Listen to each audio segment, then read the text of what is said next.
ಎಲ್ರಿಗೂ ನಮಸ್ಕಾರ.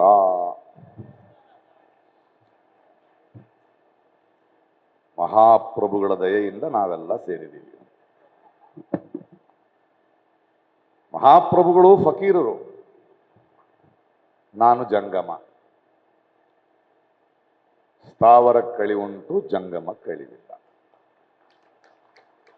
ಪ್ರತಿರೋಧಕ್ಕೆ ಅಳಿವಿಲ್ಲ, ಪ್ರಜೆಗೆ ಅಳಿವಿಲ್ಲ. ಇರಲಿ, ಈ ಶ್ರೀ ಶ್ರೀ ಶ್ರೀ ಜಗದ್ಗುರು ಮಹಾ ಸುಳ್ಳುಗಾರ ಮಹಾಪ್ರಭುಗಳ ಹೊಸ ಸುಳ್ಳು ಈಗಷ್ಟೇ ಸುದ್ದಿ ಬಂದಿದೆ ನನಗೆ. ಬರ ಪರಿಹಾರ ಕೇಳಿ ಕೇಂದ್ರವನ್ನ ಸರ್ಕಾರ ಕೇಳಿತ್ತು. ಕರ್ನಾಟಕದ ಸರ್ಕಾರ ಇವತ್ತು ಬೆಳಿಗ್ಗೆ ಕೋರ್ಟ್ಗೆ ಹೋಗಿದ್ದಾರೆ. ಅಲ್ಲಿ ಮಹಾಪ್ರಭುಗಳ ವಕೀಲರು ಇನ್ನೊಂದು ಸುಳ್ಳು ಹೇಳಿದ್ದಾರೆ.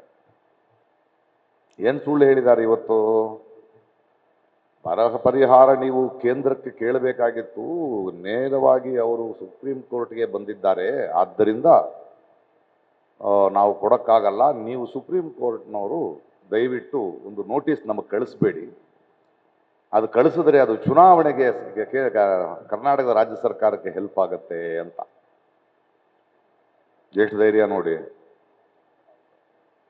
ಒಂದು ರಾಜ್ಯ ಅಕ್ಟೋಬರ್ 31ರೊಳಗೆ ಬರವನ್ನ ಘೋಷಿಸಿ ಪರಿಹಾರ ಕೇಳಬೇಕು. ಕರ್ನಾಟಕ ಸರ್ಕಾರ ಸೆಪ್ಟೆಂಬರ್ನಲ್ಲೇ ಬರವನ್ನು ಘೋಷಿಸಿ ಕೇಳಿ, ಅದಾದ ನಂತರ ನವೆಂಬರ್ ಡಿಸೆಂಬರ್ ಒಳಗೆ ಅಲ್ಲಿ ಹೋಗಿ ಚಾಣಕ್ಯರನ್ನ ಭೇಟಿ ಮಾಡಿ, ಮಹಾಪ್ರಭುವನ್ನ ಭೇಟಿ ಮಾಡಿ, ಅರಿಕೆ ಮಾಡಿ ವಿಳಂಬ ಮಾಡ್ತಾ ಇದ್ದಾರೆ. ಇಲ್ಲಿಂದ ಹೋದ ಅಷ್ಟೂ ಜನ ಸಂಸದರು ಬಾಯಿ ತೆಗಿತಾ ಇಲ್ಲ. ಈಗ ಚುನಾವಣೆ ಹತ್ರ ಬಂದ ತಕ್ಷಣ ಕೋರ್ಟಿನ ಮೊರೆಗೆ ಹೋದ್ರೆ ಇನ್ನೊಂದು ಸುಳ್ಳನ್ನು ಹೇಳುತ್ತಾರೆ. ಮಾನ ಮರ್ಯಾದೆ ನಾಚಿಕೆ ಏನಾದ್ರು ಇದೆಯಾ ಇವರುಗಳಿಗೆ? ಇರಲಿ. ನಾನು ಮೊನ್ನೆ ಲಡಾಖ್ ಹೋಗಿದ್ದೆ. ಸುಮ್ಮನೆ ನೋಡ್ಕೊಂಡಿರಕ್ಕಾಗಲಿಲ್ಲ ಏನಾಗ್ತಿದೆ ಅಲ್ಲಿ ಅಂತ. ವಾಂಗ್ಚುಕ್ ಒಬ್ಬ ಸಂತನ ತರ ಅಲ್ಲಿ ಕೂತಿದ್ರು. ಒಂದೆರಡು ನಾಟಕೋತ್ಸವ ನಡೀತಿತ್ತು, ಆದರೂ ಒಂದಿನ ಹೋಗ್ಬೇಕು. ಹುಟ್ಟದಬ್ಬದ ದಿನ ಖಾಲಿ ಇದ್ದೆ, ಕೃಪಾಕರ್ ಸೇನಾನಿ ಜೊತೆ ಅಲ್ಲಿಗೆ ಹೋದೆ. ಏನು ಸಮಸ್ಯೆ? ಯಾಕಂದ್ರೆ ವಾಂಗ್ಚುಕ್ ಅನ್ನೋನು ಸಂತನಂತೆ ಬಹಳ ದೊಡ್ಡ ಕೆಲಸ ಮಾಡಿದವರು, ಮ್ಯಾಕ್ಸಿಸೆ ಅವಾರ್ಡ್ ತಗೊಂಡವರು. ಏನು ಅಂತ ಅಲ್ಲಿ ಹೋದ್ರೆ ಅಲ್ಲಿ ದ್ವೇಷದ ವಾತಾವರಣ ಇರಲಿಲ್ಲ, ಕ್ರೋಧದ ವಾತಾವರಣ ಇರಲಿಲ್ಲ. ಅಲ್ಲಿಯ ಬುಡಕಟ್ಟಿನವರು ಕೂತ್ಕೊಂಡು ಪ್ರಾರ್ಥನೆ ಮಾಡ್ತಾ ಇದ್ರು. ರವೀಂದ್ರನಾಥ್ ಟ್ಯಾಗೂರರ ಮಾತುಗಳನ್ನು ಹೇಳ್ತಾ ಇದ್ರು. ಅಷ್ಟು ದೂರದಿಂದ ನಮ್ಮನ್ನು ನೋಡಕ್ ಬಂದ್ರ ಅಂತ ನಮ್ಮನ್ನ ಬರಮಾಡಿಕೊಂಡ್ರು. ಅಲ್ಲಿ ಮಹಾಪ್ರಭುಗಳ ಸ್ನೇಹಿತರು ಗಣಿಗಾರಿಕೆ ಮಾಡಬೇಕು, ಇನ್ನೊಂದು ಮಾಡಬೇಕು ಅಂತ ಪ್ರಯತ್ನ ಮಾಡ್ತಿದ್ದಾರೆ. ಅಲ್ಲಿಯ ಜನ ಈ ಹಿಮಾಲಯ ಪರ್ವತ ತುಂಬಾ ಅಷ್ಟು ಗಟ್ಟಿಯಾದದ್ದಲ್ಲ, ಇಲ್ಲಿ ಮಂಜು ಕರಗು ಹೋಗುತ್ತೆ, ಕ್ಲೈಮೇಟ್ ಚೇಂಜ್ ಆಗ್ತಾ ಇದೆ, ಇಲ್ಲಿ ನಾವು ಹೇಗೋ ಬದುಕ್ತಾ ಇದ್ದೀವಿ ಪ್ರತಿಕೂಲ ಇದರಲ್ಲಿ, ಇದನ್ನು ಮಾಡಬೇಡಿ. ಯಾಕಂದ್ರೆ ಅಲ್ಲಿ ಮಳೆ ಇಲ್ಲ, ಆ ಮಂಜೆ ಕರಗಿ ಉತ್ತರ ಭಾರತದಲ್ಲಿ ನದಿಗಳಿಗೆ ನೀರು ಬರೋದು, ಇದನ್ನ ನಿಲ್ಲಿಸಬೇಡಿ, ಮುಂದೆ ತೊಂದರೆ ಆಗುತ್ತೆ. ಅಂದ್ರೆ ಇಲ್ಲ, ಉಪವಾಸ ಕೂತ್ಕೊಳ್ಳಿ, ನಾವು ನಿಮ್ಮ ಮಾತು ಕೇಳಲ್ಲ. ಇದು ಹೋದ ಚುನಾವಣೆಯಲ್ಲಿ ಮಹಾಪ್ರಭುಗಳು ಕೊಟ್ಟ ಮಾತು. 6ನೇ ಶೆಡ್ಯೂಲ್ ಸೇರಿಸ್ತೀವಿ, ಅದನ್ನ ಒಂದು ಸಪರೇಟ್ ರಾಜ್ಯ ಮಾಡ್ತೀವಿ, ಅದಕ್ಕೆ ನೀವು ಬುಡಕಟ್ಟಿನವರೇ ಆಳೋ ತರ ಕಮಿಟಿಗಳು ಮಾಡ್ತೀವಿ ಅಂತ ಮಾತು ಕೊಟ್ಟು, ಈಗ ಆ ಮಾತನ್ನ ನೆನಪಿಸಿದ್ರೆ ದೇಶದ್ರೋಹಿಗಳು ಅಂತ ನೋಡ್ತಾ ಇದ್ದಾರೆ. ಸರಿ, ನಾವು ಹೋಗಿ ಆ ಸಂತನ ಜೊತೆ ಮಾತಾಡಿದ್ವಿ. ಇವರು ಕೇಳೋ ಹಾಗೆಲ್ಲ, ನೀವು 21 ದಿನ ಉಪವಾಸ ನಿಲ್ಲಿಸಿ, ಯಾಕಂದ್ರೆ ನೀವು ಬದುಕುಳಿಯೋದು ಮುಖ್ಯ, ಹೋರಾಟ ಮುಂದುವರ್ಸೋಣ ಅಂದ್ವಿ. 7ನೇ ತಾರೀಕು ಚೀನಾ ಗಡಿಗೆ ನಾವು ಹೋಗ್ತಿದ್ದೀವಿ ಬುಡಕಟ್ಟಿನವರೆಲ್ಲ. ಅಲ್ಲಿ ಎಷ್ಟು ಸ್ಥಳವನ್ನ ಚೈನಾ ಆಕ್ರಮಿಸಿದೆ ಅದನ್ನ ನಾವು ನೋಡ್ತೀವಿ ಒಂದಷ್ಟು. ಅಂದ್ರೆ 6ನೇ ತಾರೀಕು ಇವರು 144 ಸೆಕ್ಷನ್ ತರ್ತಾರೆ ಮಹಾಪ್ರಭುಗಳು. 4 ಜನರ ಮೇಲೆ ಸೇರಂಗಿಲ್ವಂತೆ, ಇಂಟರ್ನೆಟ್ ಕಟ್ ಮಾಡ್ತಾರಂತೆ. ಅಂದ್ರೆ ಮಹಾಪ್ರಭುಗಳು ಹಾಕಿಕೊಂಡಿರುವ ವೇಷದೊಳಗಡೆ ಬೆವರುತ್ತಾ ಇದ್ದಾರೆ ಅಂತ ಅರ್ಥ. ಬೆವರು ಶುರುವಾಗಿ ಹೋಗಿದೆ. ಈ ಮಹಾಪ್ರಭುಗಳ ವೇಷಗಳನ್ನು ನಾನು ನೋಡಿದ್ದೀನಿ, ಬಹಳ ಸುಳ್ಳುಗಾರ ಅಲ್ಲ. ನಮ್ಗೆ ಸಿನಿಮಾದಲ್ಲಿ ಒಂದು ಗರಡಿನಲ್ಲಿ ಇರ್ತಿದ್ರು ಈ ವಿಲನ್ಗಳು. ಅವ್ರ ವೇಷ ಹೆಂಗ್ ಗೊತ್ತಾ ಮರೆಸ್ಕೊಳ್ಳೋದು? ಟಕ್ಕಂತ ಒಂದು ಚುಕ್ಕಿ ಇಟ್ಕೊಂಡ್ಬಿಟ್ರೆ ಅವ್ರು ಬೇರೆ ಅಂತೆ. ಪೊಲೀಸರು ನಡ್ಕೊಂಡು ಹೋಗ್ತಾರೆ ಬರ್ತಾರೆ, ಅವ್ರು ಆ ಕಡೆ ಹೋದ ತಕ್ಷಣ ತೆಗಿಯೋದು. ಅದಕ್ಕೆ ಇವರು ಸಾಕಷ್ಟು ವೇಷಗಳನ್ನು ಹಾಕೊಳ್ತಾ ಇರ್ತಾರೆ. ಅವರ ತುಂಬಾ ಅಂತಃಪುರದ ಮಾತುಗಳು ಅವರ ಕಾಸ್ಟ್ಯೂಮರ್ಸ್ಗೆ ಗೊತ್ತು, ಇನ್ನೊಬ್ಬರು ಗೊತ್ತಿಲ್ಲ. ಅಂತಃಪುರದೊಳಗೆ ಕಾಸ್ಟ್ಯೂಮರ್ಗಳು ಮೇಕಪ್ ಅನ್ಗಳಿದ್ದಾರೆ. ಇದು ಏನು ಅಂತ ಒಂದಿನ ನಾನು ಹೈದರಾಬಾದ್ನಲ್ಲಿ ಕಣ್ಣಾರೆ ನೋಡಿದೆ. ಅಲ್ಲೊಂದು ದೊಡ್ಡ ಒಂದು ಶಿಲೆಯ ಉದ್ಘಾಟನೆಗೆ ಮಹಾಪ್ರಭುಗಳು ಆಗಮಿಸುತ್ತಿದ್ದರು. ಬಂದಾಗ ಒಂದು ಪ್ಯಾಂಟು ಶರ್ಟು ಕೋಟು ಹಾಕೊಂಡಿದೆ ಅಲ್ಲ, ಬಂದರು. ಆದರೆ 1 ಗಂಟೆ ಮುಂಚಿತವಾಗಿ ಬಂದರು ಮಹಾಪ್ರಭುಗಳು ಹೈದರಾಬಾದಿಗೆ. ಯಾಕೆ ಅಂತ ನನಗೆ ಅರ್ಥ ಆಗಲಿಲ್ಲ. ಯಾಕಂದರೆ ಅವರ ಪುಷ್ಪಕ ವಿಮಾನದಲ್ಲಿ ಬಂದು ಇಳಿತಾರಲ್ಲ ಕರೆಕ್ಟ್ ಟೈಮಿಗೆ.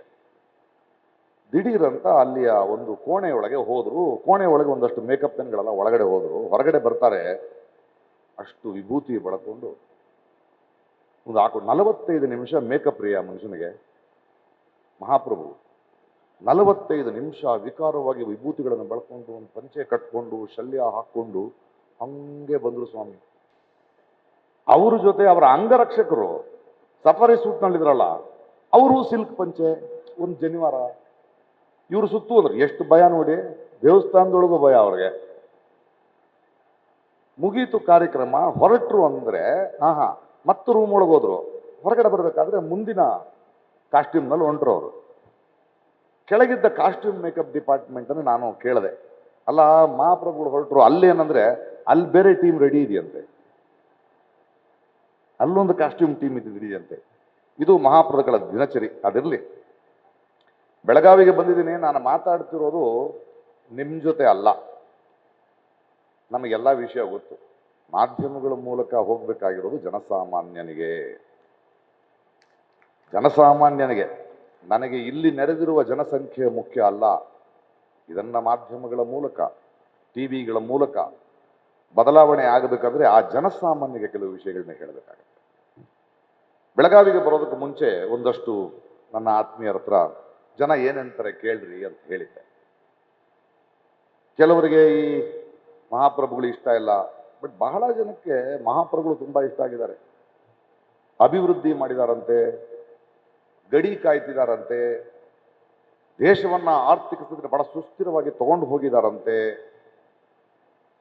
ಇನ್ನೊಬ್ರು ನಮ್ಮ ಸಾಹುಕಾರ ಹೇಳ್ತಾರೆ ಅವ್ರಿಗೆ ನಾವು ಓಟ್ ಹಾಕ್ತೀವಿ, ಅವ್ರು ಮಹಾಪ್ರಭುಗಂದ್ರೆ ಮಹಾಪ್ರಭುಗೆ ಓಟ್ ಹಾಕ್ತಾರಂತೆ.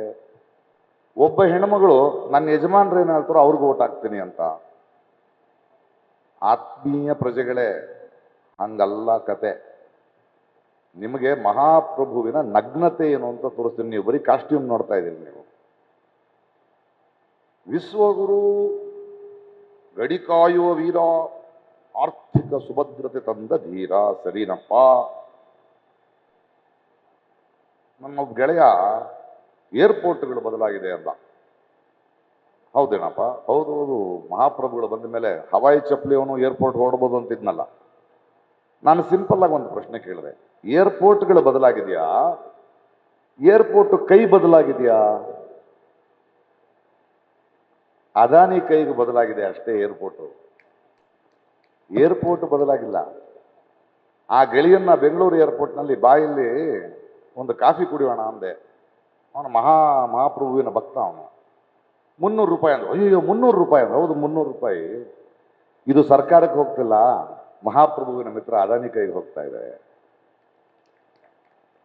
ಇದು ಮಹಾಪ್ರಭುವಿನ ವ್ಯಾಪಾರ. ರಸ್ತೆಗಳು ಬದಲಾಗ್ಬಿಟ್ಟಿದೆ. ಜನಸಂಖ್ಯೆ ಜಾಸ್ತಿ ಆಗ್ತಿದ್ದಂಗೆ ಅಭಿವೃದ್ಧಿ ಆಗಲೇಬೇಕು. ಆದರೆ ರಸ್ತೆ ಬದಲಾಗಿದೆ. ಹೌದು. ಟೋಲ್ ಗೇಟ್ ಮಾಫಿಯಾ ಗೊತ್ತಾ ನಿಮಗೆ? ಸಾಮಾನ್ಯ ಜನರೇ, ನೀವು ಟೋಲ್ ಪಾಸ್ ತಗೊಳ್ತಿರಲ್ಲ, ಮಿನಿಮಮ್ ಬ್ಯಾಲೆನ್ಸ್ 400 ರೂಪಾಯಿ ಇಡಬೇಕು. ನಿಮ್ ಜೋಬಿಂದ 400 ರೂಪಾಯಿನೇ. 1 ಕೋಟಿ ಜನ 400 ರೂಪಾಯಿ ಇಟ್ರೆ ಆ ದುಡ್ಡೆಲ್ಲೋಯ್ತು? ಸುಲಿಗೆ ಅಲ್ವೇ ಇದು? ರಸ್ತೆಗಳಲ್ಲಿ ಓಡಾಡೋ ನಿಮ್ಗೆಲ್ಲ ಟೋಲ್ ಗೇಟ್ ನೋಡಿದಿರಲ್ವ ನೀವು ಜನರೇ? 400 ರೂಪಾಯಿ ಮಿನಿಮಮ್ ಬ್ಯಾಲೆನ್ಸು, ನಿಮ್ಮ ಕಷ್ಟಾರ್ಜಿತ ದುಡ್ಡು. ಕೋಟ್ಯಾಂತರ 400 ರೂಪಾಯಿ ಸೇರಿದ್ರೆ ಎಲ್ಲಿಗೆ ಬಂತು? ಸಣ್ಣ ಸಣ್ಣ ವಿಷಯಗಳನ್ನ ಯೋಚನೆ ಮಾಡಿ. ಪೆಟ್ರೋಲ್ ಬೆಲೆ ಜಾಸ್ತಿ ಆಯ್ತು, ನಮ್ಮ ಮಹಾಪ್ರಭುಗೋಸ್ಕರ ಕೊಡ್ತೀವಿ. 10 ರೂಪಾಯಿ ಜಾಸ್ತಿ ಆದರೆ, 20 ರೂಪಾಯಿ ಜಾಸ್ತಿ ಆದರೆ ನಿಮ್ಮನ್ನು ಮಂಗ ಮಾಡ್ತಿದ್ದಾನೆ ಮಹಾಪ್ರಭು. ಅದು 20 ರೂಪಾಯಿ ಜಾಸ್ತಿ ಆಗಿಲ್ಲ, ನೀನು ಕೊಂಡ್ಕೊಳ್ಳೋ ಪೆಟ್ರೋಲ್ಗೆ 20 ರೂಪಾಯಿ ಜಾಸ್ತಿ ಆಗತ್ತೆ. ಆ ಗಾಡೀಲಿ ಕೂತ್ಕೊಂಡು ನಿನ್ನ ಮಗುನ ಶಾಲೆಗೆ ಬಿಡಬೇಕಾದ್ರೆ ಶಾಲೆಯವರು ಪೆಟ್ರೋಲ್ ಬೆಲೆ ಜಾಸ್ತಿ ಆಗಿದೆ, ಫೀಸ್ ಜಾಸ್ತಿ ಮಾಡಿದ್ದಾರೆ, ಅಲ್ಲೊಂದು 100 ರೂಪಾಯಿ ಜಾಸ್ತಿ ಆಗುತ್ತೆ. ದಿನಸಿ ಅಂಗಡಿಗೆ ಹೋದ್ರೆ ಅಕ್ಕಿ ಬೇಳೆ ಸಾರು ಪೆಟ್ರೋಲ್ ಬೆಲೆ ಜಾಸ್ತಿ ಆಗಿದೆ, ಅಲ್ಲಿಂದ ತಗೊಂಡ್ಬರಕ್ಕಾಗಲ್ಲ ಅಂತ ಅವನು ಜಾಸ್ತಿ ಮಾಡ್ತಾನೆ. ಆಟೋ ಹತ್ತಿರ ಸರ್ ಆ ಬಾಡಿಗೆ ಅಲ್ಲ, ಪೆಟ್ರೋಲ್ ಬೆಲೆ ಜಾಸ್ತಿ ಆಗಿದೆ ಅವನು ಜಾಸ್ತಿ ಮಾಡ್ತಾನೆ. ಕೊನೆಗೆ ನಿನ್ನ ಜಾಸ್ತಿ ಆಗೋದು 150 ರೂಪಾಯಿ ಕೊಡೋ ಮಂಗ. ಇದನ್ನ ಜನರಿಗೆ ತಿಳಿ ಹೇಳ್ಬೇಕಾಗಿದೆ ನಾವು. ಸೈನ್ಯ ಕಾಸ್ಟ್ಯೂಮ್ ಹಾಕೊಂಡು ಹೋಗ್ಬಿಡ್ತಾರೆ ಇವರು, ಮಹಾ ಸೈನಿಕರ ತರ. ಆದರೆ ಅದೇ ಸೈನಿಕ ಒಬ್ಬ ಕಳಪೆ ಊಟ ಅಂತ ವಿಡಿಯೋ ಮಾಡ್ದ, ಅದು ನಿಮಗೆ ಕಣ್ಣು ಕಾಣಿಸ್ಬೇಕು, ಅವನನ್ನ ಸಸ್ಪೆಂಡ್ ಮಾಡಿದ್ರು. ಸತ್ಯಪಾಲ್ ಮಾಲಿಕ್ ಅಂತವರು ಪುಲ್ವಾನ ನಿಲ್ಲಿಸ್ಬೋದಿತ್ತು, ಪುಲ್ವಾಮಾನ, ಅದು ತುಂಬಾ ಡೇಂಜರಸ್ ಆದ ರಸ್ತೆ, ಅವ್ರನ್ನ ಅಲ್ಲಿ ಕಳಿಸ್ಬಾರ್ದು, ಒಂದು ಹೆಲಿಕಾಪ್ಟರ್ ಕರೆಸ್ಕೋಣ ಅಂದ್ರೆ ಬೇಡ ಅಂದಿದ್ಯಾರು? ಮಹಾಪ್ರಭುಗಳು. ಅಲ್ಲಿ ಸತ್ತ ಯೋಧರನ್ನ ಉಪಯೋಗಿಸಿ ಮುಂದಿನ ಸಲ ಓಟ್ ಕೇಳಿದ್ದು ಹುತಾತ್ಮರ ಹೆಸರಿನಲ್ಲಿ ಯಾರು? ಮಹಾಪ್ರಭುಗಳು. ಸಾವಿನ ರಾಜಕಾರಣ ಮಾಡಿದ್ದಾರೆ ಮಹಾಪ್ರಭುಗಳು, ಅರ್ಥ ಮಾಡ್ಕೊಳ್ಳಿ. ಈ ಸಾವಿನ ರಾಜಕಾರಣ ಮಾಡಿದ ಹಿಂದೆ ಆ 40 ಜನರ ಮೇಲೆ ಆ ಮಕ್ಕಳು ಸತ್ತರಲ್ಲ ನಮ್ಮ ಯೋಧರು. ಟಿವಿ ನೋಡ್ತಾ ಇದ್ದೆ ನಾನು. ಆ ಸೋದರ ಆ ಸೋಲ್ಜರ್ಸ್ಗಳ ಮೆರವಣಿಗೆನ ಒಂದು ದೊಡ್ಡ ಇವೆಂಟ್ ತರ ನಡೆಸ್ಕೊಟ್ರು ಮಹಾಪ್ರಭುಗಳು.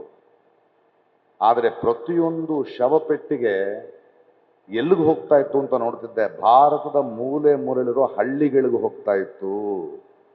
ಅಂದ್ರೆ ದೇಶ ಕಾಯೋರು ನಮ್ಮ ರೈತರ ಮಕ್ಕಳೇ, ದೇಶಕ್ಕೆ ಅನ್ನ ಕೊಡೋರು ನಮ್ಮ ರೈತರೇ. ಅವರನ್ನ ಮೋಸ ಮಾಡಿದ ಮಹಾಪ್ರಭು ಸುಳ್ಳುಗಾರ ಇವರು ಅಂತ ನಿಮಗೆ ಅರ್ಥ ಆಗಬೇಕು. 100 ದಿನಗಳ ಕಾಲ ರೈತರು, ತಮಿಳುನಾಡಿನ ರೈತರು ನಿಂತಿದ್ರು, ಕೂತಿದ್ರು. ಅವರು ತಮಿಳುನಾಡವರು ತುಂಬಾ ಮೋರ್ ಎಮೋಷನಲ್, ಬೇರೆ ಬೇರೆ ಹಾಕೊಂಡು, ಅಸ್ಥಿ ಪಂಜರಗಳನ್ನ ಹಾಕೊಂಡು, ನಿಂಬೆ ಹಣ್ಣು ಹಾಕೊಂಡು 100 ದಿನಗಳ ಕಾಲ ಜಂತರ್ ಮಂತರ್ನಲ್ಲಿ ಉಪವಾಸ ಮಾಡ್ತಾ ಇದ್ರು, ಪ್ರತಿಭಟನೆ ಮಾಡ್ತಾ ಇದ್ರು. ನಾನು ಅಲ್ಲಿಗೆ ಹೋದೆ, ಒಂದು ದಿನ ತಿರುಗಿ ನೋಡ್ಲಿಲ್ಲ ಮಹಾಪ್ರಭುಗಳು, ಟೈಮ್ ಇಲ್ಲ ಅವ್ರಿಗೆ. ಕೊನೆಗೂ ರೈತರು ಎದ್ದು ನಿಂತು ಹೊರಟ್ರೆ ಟ್ರ್ಯಾಕ್ಟರ್ಗಳಿಗೆ ಕಂಬಿಗಳು, ರಸ್ತೆಗಳನ್ನು ಅಗದಿದ್ದು, ಡ್ರೋನ್ಗಳಲ್ಲಿ ಅವರನ್ನು ಕಳಿಸಿದ್ದು. ಇದನ್ನೆಲ್ಲ ನೀವು ಅವರನ್ನು ಕ್ಷಮಿಸ್ತೀರಾ? ಮಹಾಪ್ರಭುವಿನ ಧರ್ಮ ಇದೆಯೇನ್ರಿ ಆ ಮಹಾಪ್ರಭುವಿಗೆ? ಒಂದು ಕಾಲದಲ್ಲಿ ದೇಶದ ಸ್ವಾತಂತ್ರ್ಯಕ್ಕಾಗಿ ಉಪವಾಸ ಮಾಡಿದ ನಾಯಕರನ್ನು ನೋಡಿದ್ವಿ ನಾವು. ದೇವಸ್ಥಾನ ಕಟ್ಟಕ್ಕೆ ಉಪವಾಸ ಮಾಡೋ ನಾಯಕರನ್ನು ನೋಡ್ತಾ ಇದ್ದೀವಿ. ಬೇಕಾ ನಮಗಿದು? ಬೇಕಾ ಈ ಧರ್ಮದ ಈ ಮಾಯೆ? ಸರ್ವಾಧಿಕಾರಿಯ ಮೊದಲನೆಯ ಲಕ್ಷಣ ಏನಂದ್ರೆ ತುಂಬಾ ಚೆನ್ನಾಗಿ ಕಾಣಿಸ್ತಾನ ಅವನು, ಮಿಂಚಿನಂತೆ ಹೊಳಿತಿರ್ತಾನೆ, ಮಾಯದ ಮಾತುಗಳನ್ನ ಮಾತಾಡ್ತಿರ್ತಾನೆ. ನಿಮ್ಗೆ ಅರ್ಥ ಆಗೋಷ್ಟೊತ್ತಿಗೆ ನೀವು ಮುಗಿದು ಹೋಗ್ತೀರಿ. ಅದು ಸರ್ವಾಧಿಕಾರಿಯ ಲಕ್ಷಣ. ಆ ಸರ್ವಾಧಿಕಾರಿಯ ಅಹಂಕಾರದ ತುದಿಯಲ್ಲಿರುವ ಮಹಾಪ್ರಭುಗಳನ್ನು ನಾವು ಇವತ್ತು ನೋಡ್ತಾ ಇದ್ದೇವೆ. ಆ ಮಹಾಪ್ರಭುಗಳಿಗೆ ಇಲ್ಲಿ ಮಾಧ್ಯಮದ ಮುಂದೆ ಹೇಳ್ತೀನಿ, ಅಬ್ ಕಿ ಬಾರ್ 400 ಪಾರ್ ಅಲ್ಲ. ಮಹಾಪ್ರಭು ಒಳಗಡೆ ಗೊತ್ತು 400 ಪಾರ್ ಆಗಲ್ಲ ಅಂತ. ಆಗದಿಲ್ಲ. ದುಡ್ಡು ಸೇರಿಸ್ಕೊಂಡಿದ್ರು, ಸುಪ್ರೀಂ ಕೋರ್ಟ್ ತಗೊಂಡು ಬಂತು ಎಲೆಕ್ಟ್ರಾಲ್ ಬಾಂಡ್. ಈ ಬಾಂಡ್ನ ಬಾಂಧವ್ಯ ಇದೆಯಲ್ಲ, ಇದು ಮುಳುವಾಗಬೇಕು ಆ ಮಹಾಪ್ರಭುಗೆ. ಯಾಕ್ರಿ ಬೇಕು ಆ ಮಹಾಪ್ರಭುಗೆ 1000 ಕೋಟಿ? ಯಾಕೆ ತಗೊಂಡಿದ್ದಾರೆ? MLAಗಳನ್ನ ಕೊಂಡ್ಕೊಳ್ಳೋದಕ್ಕ, ಗಲಭೆಗಳನ್ನು ಮಾಡೋದಕ್ಕ, ಮೆರವಣಿಗೆಗಳನ್ನು ಮಾಡ್ಕೊಳ್ಳೋದಕ್ಕ, ದುಡ್ಡು ಕೊಟ್ಟು ಓಟ್ ತಗೊಳ್ಳೋದಕ್ಕ? ತುಂಬಾ ಸಾಚಾಲೇನಪ್ಪ ನೀನು, ಭ್ರಷ್ಟಾಚಾರಿ ಅಲ್ಲ ಅಂತಿದ್ದಲ್ಲಪ್ಪ. ಮೊನ್ನೆ ಬಿದ್ದ ಟನಲ್ ಇದೆಯಲ್ಲ, ಆ ಟನಲ್ಗೆ ಬಾಂಡ್ ತಗೊಂಡು ಇದು ಕೊಟ್ಟಿದ್ದಾರೆ ಅವರು. ಆ ಸಾವು ಯಾರ ಹೊಣೆ? ನೀವೇನಲ್ಲೇನ್ರಪ್ಪ? ಕೋವಿಡ್ನಲ್ಲಿ ಜನ ಸತ್ತು ತಪ್ಪಾದ ಮೆಡಿಸಿನ್ ತಗೊಂಡು ಆ ಬಾಂಡ್ನ ಇಡೀ ಹಣೆ ಬರ ತೆಗೆದು ನೋಡಿದ್ರೆ, ಆ ಕಳಪೆ ಔಷಧಿ ಮಾಡಿದ ಕಂಪನಿಯಿಂದ 100 ಕೋಟಿ ಬಾಂಡ್ ತಗೊಂಡು ಅವ್ರು ಪರ್ಮಿಷನ್ ಕೊಟ್ಟಿದ್ದಾರೆ ಈ ಮಹಾಪ್ರಭು. ಈ ಕೊಲೆಗೆ ಯಾರು ಕಾರಣ? ನೀವೇ ತಾನೇ? 1000 ಕೋಟಿ ತಗೊಳ್ಳೋದು, ರೈಡ್ ಮಾಡೋದು. ಇಡೀ ಭಾರತ ದೇಶದಲ್ಲಿ ಇಡಿ ರೈಡ್ ಆಗಿದ್ದ 100%ನಲ್ಲಿ 90% ಅರೆಸ್ಟೇ ಮಾಡಿಲ್ಲ. ಯಾಕೆಂದ್ರೆ ರೇಡ್ ಆದ ತಕ್ಷಣ ಅವ್ರು ಬಿಜೆಪಿಗೆ ಸೇರ್ಕೊಂಡ್ಬಿಟ್ಟಿದ್ದಾರೆ, ವಾಷಿಂಗ್ ಮಿಷಿನ್ ಒಳಗಡೆ ಪುಣ್ಯಕ್ಷೇತ್ರಕ್ಕೊಳಗೆ ಸೇರ್ಕೊಂಡ್ಬಿಟ್ಟಿದಾರಂತೆ. ಅಂದ್ರೆ ಎಂತಹ ನಾಚಿಕೆಗೆಟ್ಟ ದುರಹಂಕಾರಿ ಪಕ್ಷ ನೋಡಿ ಅದು. ಕೊನೆಗೂ ಇವರ ದೊಂಬರಾಟದಲ್ಲಿ ಮಂಗಗಳಾಗುವುದು ನೀವು ಸಾಮಾನ್ಯ ಜನ. ಪ್ರತಿಯೊಂದನ್ನು ಪ್ರಶ್ನಿಸಬೇಕು ನೀವು. ಇಲ್ದಿದ್ರೆ ನಿಮ್ಮದೇ ಅಂತ್ಯ. ಅವರು ಚೆನ್ನಾಗಿದ್ದಾರೆ, ಪುಷ್ಪಕ ವಿಮಾನ, ಊಟ, ಸಂವಿಧಾನ ಬದಲಾಯಿಸುವುದು, ಒಂದೇ ಪಕ್ಷ. ಒಂದರ್ಥ ಮಾಡ್ಕೊಳ್ಳಿ, ಒಂದೇ ಭಾಷೆ, ಒಂದೇ ಪಕ್ಷ, ಒಂದೇ ಮಹಾಪ್ರಭು ಅಂತಿರುವ ಮಹಾಪ್ರಭುಗೆ ಎರಡು ನಾಲ್ಗೆ. ಎರಡು ನಾಲಿಗೆಯ ಹಾವು ಈ ಮಹಾಪ್ರಭು. ಅದನ್ನು ನಾವು ಅರ್ಥ ಮಾಡಿಕೊಂಡು ಬೆಳಗಾವಿಯ ಜನ ಸ್ವಲ್ಪ ವಿಚಾರ ಮಾಡ್ರಿ. ಯಾಕೆ ಹಿಂಗೆ ಕುಂತೀರಿ? ವಿಚಾರ ಮಾಡ್ರಿ. ಸ್ಮಾರ್ಟ್ ಸಿಟಿ ಅಂದ್ರು, ತೋರಿಸ್ರಿ ಎಲ್ಲಾಯ್ತು ಸ್ಮಾರ್ಟ್ ಸಿಟಿ. ಒಂದಷ್ಟು ರೋಡ್ ಹಿಂಗೆ ಮಾಡೋಣ, ಒಂದು ತೋರಿಸ್ರಿ. 9 MP ಗಳು ಹಳ್ಳಿಯನ್ನು ದತ್ತು ತೆಗೆದುಕೊಂಡು ಒಂದು ಮಾಡೆಲ್ ವಿಲೇಜ್ ಮಾಡ್ತೀನಿ ಅಂತ 10 ವರ್ಷ ಆತ್ರಿ ಹೇಳೇವ. ಒಂದು ವಿಲೇಜ್ ತೋರಿಸಿ ನನಗೆ, ಒಂದು ವಿಲೇಜು, ಒಂದು ಹಳ್ಳಿ ತೋರಿಸಿ ಮಾಡನೇನ. ಕೊನೆಗೂ ಮಹಾಪ್ರಭುವಿನ ಅವನತಿ ಹತ್ರ ಬಂದಿದೆ. ಅದಕ್ಕೊಂದು ಸಣ್ಣ ಕತೆ ಹೇಳಿ ಆಕಾರ ಪಟೇಲ್ರವರು ಒಂದು ಅದ್ಭುತವಾದ 5 ಪುಟದ ಕತೆ ಹೇಳಿದ್ದಾರೆ. ಮಹಾಪ್ರಭುವಿನ ನಂತರ ಯಾರು ಅಂತ ಒಂದು ಬರೆದಿದ್ದಾರೆ, ಅದನ್ನು ಹೇಳ್ತೀನಿ. ಅವರ ಪರಿಸ್ಥಿತಿ ಚುನಾವಣೆಯಲ್ಲಿ ಏನಾಗುತ್ತೆ ಅಂದರೆ, ಮಹಾಪ್ರಭುಗಳು ಬೆಳಗಾವಂತ ಒಂದು ಊರಿನಲ್ಲಿ, ಒಂದು ಊರು ಹೊರಗಡೆ ಒಂದು ದೊಡ್ಡ ಸುಸಜ್ಜಿತ ಆಸ್ಪತ್ರೆಯ ಉದ್ಘಾಟನೆಗೆ ಬರ್ತಿದ್ದಾರೆ. ಎಲ್ಲ ಮಾಧ್ಯಮದವರು ನಿಂತಿದ್ದಾರೆ. ಅವರು ಪುಷ್ಪಕ ವಿಮಾನದಲ್ಲಿ ಇಳಿದ್ರು.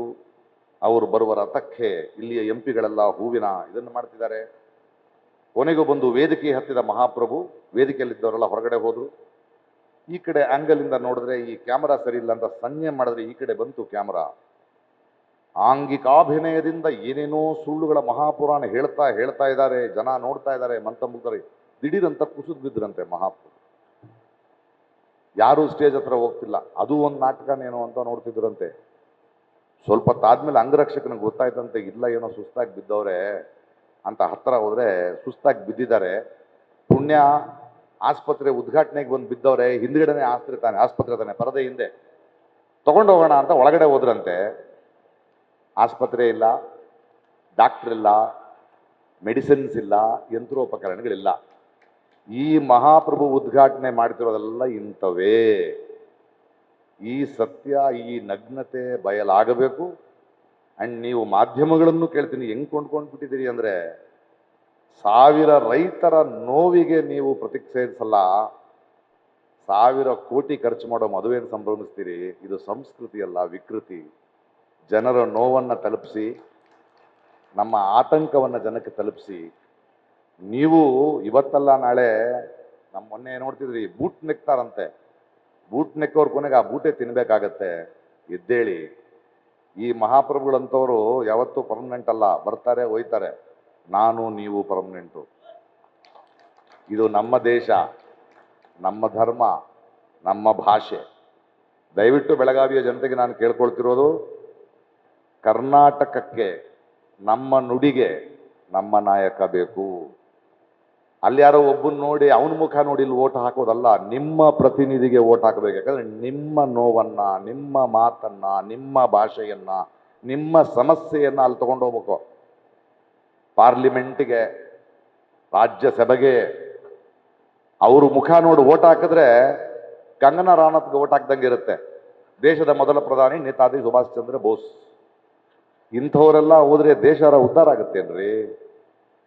ನಿಮ್ಮ ಇಷ್ಟು ಲಕ್ಷ ಜನರ ಓಟನ್ನು ಗೆಲ್ಲುವ ಬಿಜೆಪಿಯ ಅಭ್ಯರ್ಥಿ ಆ ಮಹಾಪ್ರಭುಗೆ ಒಂದು ಓಟ್ ಹಾಕ್ತಾನೆ. ಅದನ್ನು ಮಾಡಕ್ ಬಿಡಬೇಡಿ, ಎಚ್ಚೆತ್ತುಕೊಳ್ಳಿ. ನಮ್ಮ ರಾಜ್ಯ, ನಮ್ಮ ನಾಡು, ನಮ್ಮ ಪ್ರದೇಶ, ನಮ್ಮ ಮಕ್ಕಳು, ನಮ್ಮ ಭವಿಷ್ಯ, ನಮ್ಮ ಮುಂದಿನ ಪೀಳಿಗೆ ಬದುಕಬೇಕು ಅಂದರೆ ಸರಿಯಾದ ಪ್ರತಿನಿಧಿಯನ್ನ, ನಮ್ಮ ಪ್ರತಿನಿಧಿಯನ್ನ, ಒಬ್ಬ ಯುವ ಪ್ರತಿನಿಧಿಯನ್ನ, ನಮಗೆ ಸಿಗುವ ಪ್ರತಿನಿಧಿಯನ್ನ ಆರಿಸಿ. ಯಾರ್ದೋ ಮುಖ ನೋಡ್ಕೊಂಡು ಇವನು ಓಟ್ ಹಾಕಬೇಡಿ. ಆಮೇಲೆ ನಿಮಗೆ ಕೇಳೋ ಹಕ್ಕಿರಲ್ಲ, ಪ್ರಶ್ನಿಸೋ ಹಕ್ಕಿರಲ್ಲ. ದಯವಿಟ್ಟು ನಿಜವಾದ ದೇಶಭಕ್ತರಾದರೆ, ನಿಜವಾದ ಮನುಷ್ಯರಾದರೆ ಈ ಸರ್ವಾಧಿಕಾರಿಯನ್ನ ಇಳಿಸುವ ಜವಾಬ್ದಾರಿ ನಿಮ್ಮೆಲ್ಲರದು. ಜೈ ಭೀಮ್. ನ್ಯೂಸ್ ಫಸ್ಟ್, ನಿರ್ಭೀತಿಯಿಂದ ನಿಮ್ಮ ಪರವಾಗಿ.